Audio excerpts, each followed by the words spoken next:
ऐलान भी किया।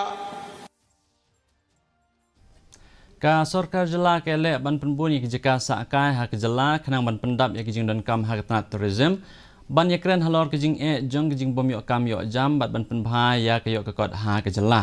haba pentip ikani menteri ke tanah tourism uba pol leng dok nin ke sngi ulo ong ba ke jela kadang kemi nya ya ke homestay project ha ke ba ha kini ki kendiat benai hadu uluber ngila pen krek ban menjur ya kijing sna ya shi hajar tli jaka sakai hasor bat hanong kendong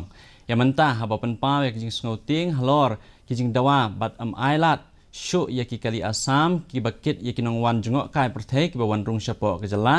naba kane kawan ra ya kijing dheng kali uba pol ula ong ba kijing wan jong kini ki kali kan kta ya kijing ya jingyang jong ki kali ke jela ki balet asam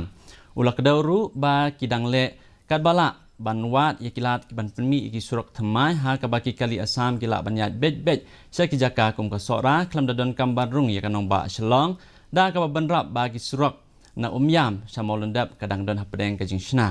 ulai kren ru ba kumnu ki kali bathamai ki ban sapalai ki bathmu ban kit tang ya kinong jongok kai perthai kan yarap ban pendunai ka jing ya jong ki kali asam sapo ka jela.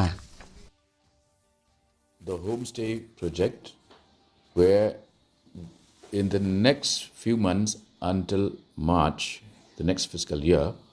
we are ready to sanction 1,000 homestays. We have also segregated the rural from the urban centers. A new road being constructed from Maulendeb, which will be able to then not enter Shillong, but cars can move directly to reach up to Sora. Omyam Maulendeb Road is under construction so that movement of vehicles can start happening without them entering Shillong.